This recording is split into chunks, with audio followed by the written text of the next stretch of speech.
lang po, lagay ko na lang po yung link kung saan store ko nabili yung ano natin, yung center spring ng CRP sa clutch spring, tapos yung Panda Rib na lining from Beach Bike. Yan mga bossing, magandang araw sa inyo, maulang umaga ngayon.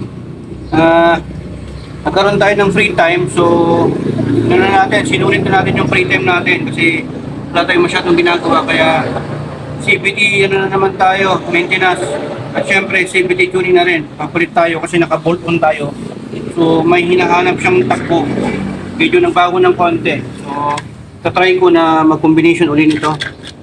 CRP short hook, yan 1.2 yata to na RPM, tapos CRP, yan mga gamit natin, mostly yung mga gamit ko dito either CRP, TSMP or GBT, mga ganon. Sun, pwede rin, NCY. Tapos magpapalit din tayo ng clutch lining.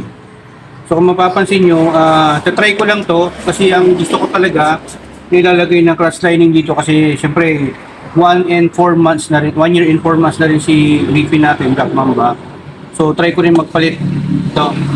Tatry ko lang to kasi ang gusto ko talaga ay Daytona from Japan. Yung talaga ang gusto ko yung carbon. Ngayon, gusto ko lang itong matry para dito kung babagay dito sa clutch build ko. Kasi yung Daytona na brand, depende yung tatlong klase yun eh. May parang semento, may carbon, tapos meron pa isa yung kulay red. Kaubos daw ng billion.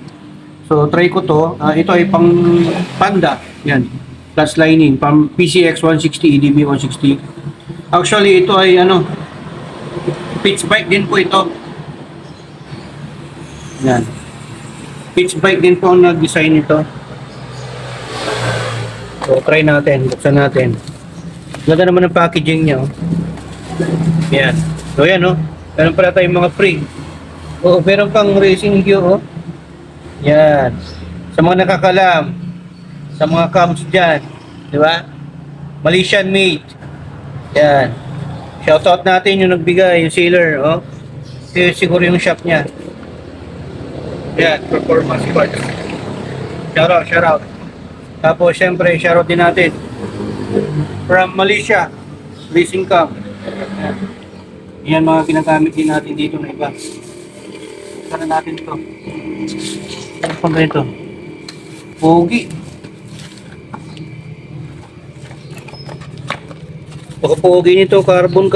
Oh. Kapal. Diba? Kanya naman, oh. Hindi tinipid. So, tatlo yan. Lalagay natin. Tapos, siyempre, bagong lining. Bagong clutch spring.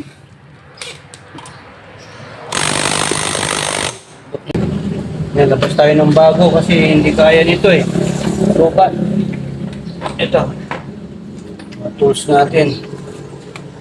Mag-invest din sa mga gusto mag-DIY na katulad ko. Mag-invest din kayo sa mga tools.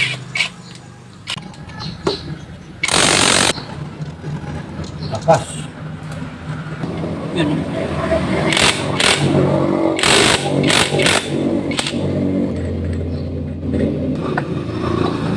Yan. Yung pa yung belt oh. Kita mo naman walang tapon. Quality. Belt natin. Stock modified yan. Naka-customize. Lighting. Napaklasin natin to kasi magpapalit tayo. Yan papalitan natin. Lining niya oh. Good na. Magulas na rin. Tsaka may dragging na yan. Okay. So naka tayo. AD tayo ng ADB 150. May separate videos tayo na yan. Kinalkal ko na rin to. So nagkakalkal kami dito ng torque drive. PM lang kayo kung gusto niyo malapit dito sa Pangasinan. So yan yung set natin. Papalit tayo.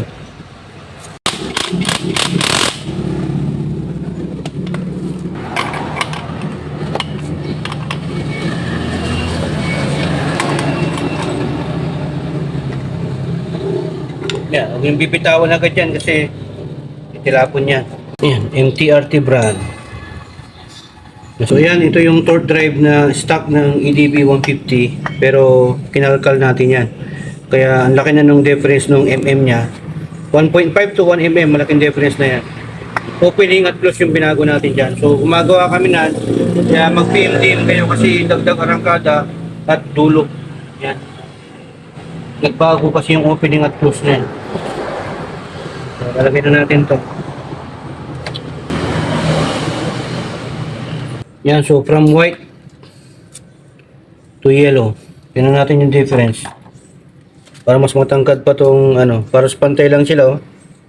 Yan, so kikita nyo CRP at Shuar. Papansinin nyo 1.2 CRP 1,000 Shuar. Pantay lang sila. Pero sa mga marunong, ganito yan. Huwag kayo mag-base doon sa RPM na nakasulat. Yun no. CRP. Wow! Alam nyo na. Grabe. Yun. Yung sinasabi ko. Diba? Sa may mga alam dyan, alam nyo na yan. Gugulat yung iba. Iba't ang taas-taas na nung RPM nung nilagay ko na ano, center spring, pero bakit parang ang lamya, malambot. Ganun po kasi yun. Yan, parehas lang naman silang ano, halos sukat, pero ito mataba, ito manipis, pero yung tension mas matindi to, yung ano niya, matigas kaysa dito. Ito pwedeng pangduluhan malambot eh. Ito pang arangkada talaga to. Ito pag nagkakabit din kayo nito, make sure na tama. Kasi pag baliktad yan, madaling matanggal. Dapat nakalabas, pag pabalik mo nakalabas nung dito. Nung nakaharap sa ano, labas ni sa mo. Yun. Para tanggal lahat. Yun. O diba? In CY. Nasa nyo na rin, siyempre, maintenance. Ito, lagi na may maintenance to eh. Buhay na natin. Ano yung difference nyo? Nipis na oh. Ito yung bagong lalagay natin. Kapal. O diba? Halos parehas lang sila oh. Lagyan nyo ng konting grasa dito. Ito yung rubber nya, stopper. Mas maganda to, mas kung gusto nyo yung talagang mabilis mag-open tong lining. Kasi dito sa lalagyan natin ng grasa, ganyan. Ano to, minomodify to, pinapanipis. Lagay muna natin. Yan. Yan oh. Kaya nga dapat maganda yung opening nito eh. Yan. Yan oh. Ito, bago pa kaya medyo ano pa. Para gusto nyo ng ano, pwede nyong i-port ng konti para mas lumuwag. O grasa. Yung sinasabi ko, yung iba, para mabilis bumuka, ang ganyan, ginagawa nila, para lumipis, maganda lang yung buka niya. Mabilis. Ganyan para mas mabilis yung response niya. So ayan, sukatin natin, i-compare natin yung haba nitong stock dito sa bagong bili natin na Panda brand na pang PCX 160. Ang haba ito. Pansin nyo naman. PCX ADB 150 to. Ito, itong nabili. Pero ang importante naman dito yung pad, itong lining niya. Sim lang. Yan o. Mas makapal lang to kaysa dito. Tapos make sure nyo rin na pag maglalagay kayo ng lining, sim height. Ganyan. Kasi pagka mas mataas to, kahit nga hindi pa kayo naka-accelerator revolution, naka-idle pa lang kayo, ganyan, center stand, maandar na yung gulong. Kasi nakakapit na to doon sa lining. Dito. Baka nakabuka na siya. Imbis na nakaganyan pa siya, yung tamang-tama lang na ganyan, Saka lang yan bubuka kapag nire-revolution ka, pagka mataas na to, nakadikit na dito. So pinapaandar niya na, tapos parang may dragging. Diba? Ito maganda seam height. Ito natin to. From kulay blue, naging black tayo ngayon. So ito yung ECY, kita nyo yung difference. ECY brand, tapos CRP. Yan. Yan, halos same lang sila. Pero si ECY, ilang turns? 1, 2, 3, 4, 5, 6, 7. Yan. Short hook din yan. Pero si CRP, 1, 2, 3, 4, 5, 6. 6 turn lang si CRP. Ganyan ang pagkakaiba nila. Sa mga nagsasabi ng iba kasi, mahirap talaga ikabit tong short hook. Kasi grabe yung tension nito. So may diskarte dyan. Tapos napipingas daw dito, nakakapingas daw ng tenga ng lining. So ito naman hindi pa naman tagal na nito. Nagamit ko. 1 year and 4 months. Pwede pa. Kapag ito ang mga cross spring natin mga bossing, may may maintenance, pinapalitan din po ito. Okay? Kasi lumalambot dito sa katagalan. Ngayon sa disclaim ko lang sa mga maglalagay ng short hook, any brand, pwede naman. Medyo mahirapan talaga kayo nito kasi ang tigas, mahirap. Pero may diskarte naman sa mga marunong. Okay? Tingnan mo naman yung difference, Diba? Ito halos parehas lang. Ito meron talaga. Itong kulay blue ng ECY, saglitan lang yan may pasok to. Yan. O, diba? Saglit lang kasi halos saktong-sakto lang, Wala ka nang masyadong pwersa. Ito, pwersa ka talaga. Pero may diskarte. Unahin mo dito, ito ilagay mo. Yung kung dati, ito ang nilalagay, yung long hook na to dito, tapos dito ka magbabanat. Ngayon, may proper tools naman tayo. Ito. Yan, Ganyan, di ba? Pero dito, hindi mo magagamit yan. Mahirap. Kaya ang unahin mo, diskarte, ganyan. At dito ka mag-uumpisa sa kabila. Yan. Yan. Ilagay na natin. Tapos dito tayo pabaliktad. At meron kayong maliit na flat screw. Baka mo yan. Pasensya na, medyo marumi yung trabahong ganito. Yan, gaganyan mo. Tulungan mo lang.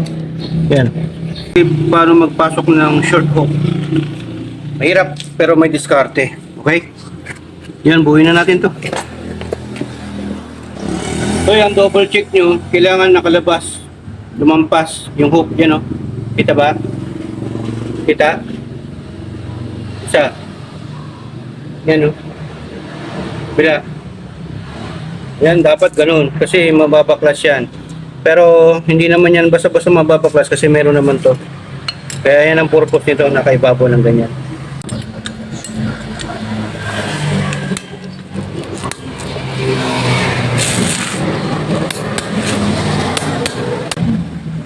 Tignan natin.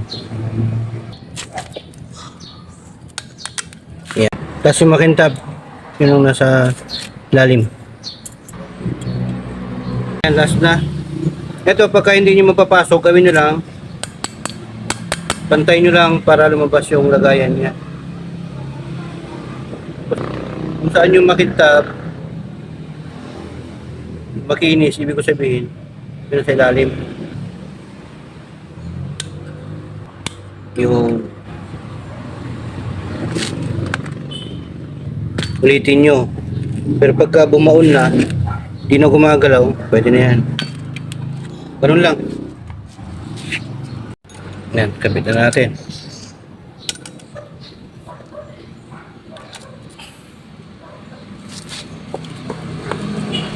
Medyo matigas to.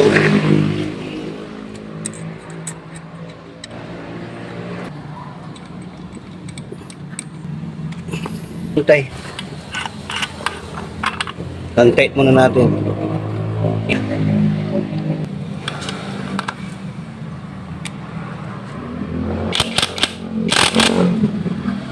Para hindi mo straight. Kasi masyadong malakas tong ano natin, impact. Mahirap naman pag malustret, kaya ang ginawa ko, nilalagyan ko ng marking. Pag masyado ng sobra dito, hindi na pwede yung straight na. Yan, kabit na natin. Yan, so kabit na natin. Medyo matigas to, kaya hindi natin to mapapasok. Tapos kabit natin to.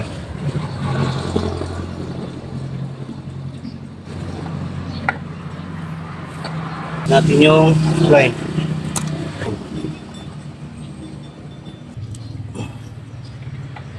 Kabit muna natin to. Yan o, tamang-tama lang o. Diba? Ganda. Ang gawin nyo dito, pwede nyong lihain to. Para mas maganda yung kapit. Yan, diskarte para ano, kapalubog yung tong belt dito sa torque drive. Itong diskarte para maging maayos yung paghigpit natin dito para hindi malustrid yung sigunyal. Ganyan lang oh. Yun.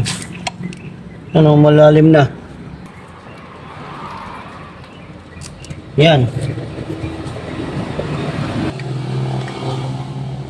Huwag na yan yun.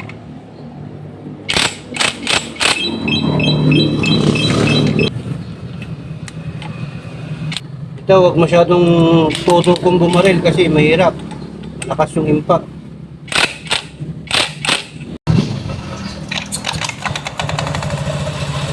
Yan o.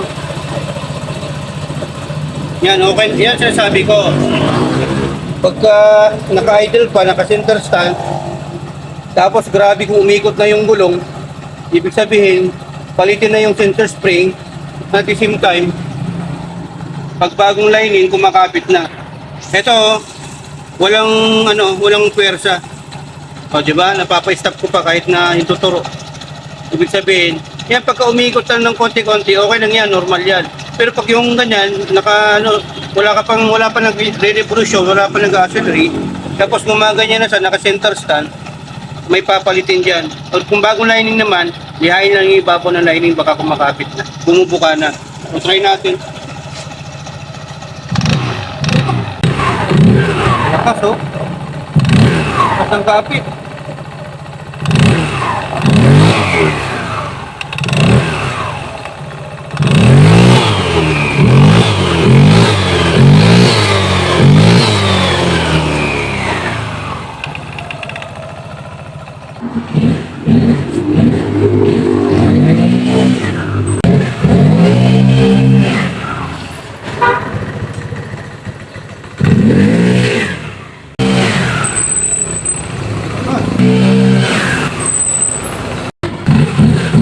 Yan, napakaganda ng combination ng ano natin ngayon. Clutch lining natin, yan, Panda Rep. Gawang ano din ito mga kadiwa, pitch bike.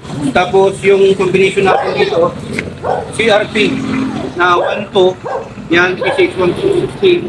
Tapos CRP na short hook, 1000 RPM.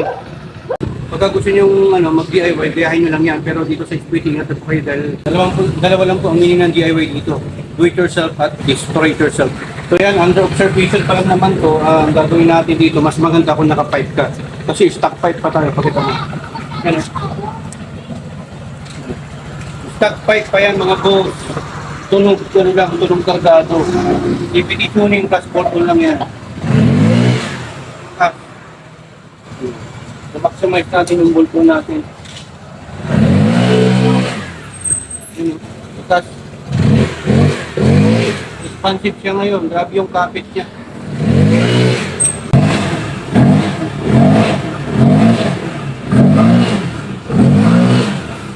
Okay, tingin natin.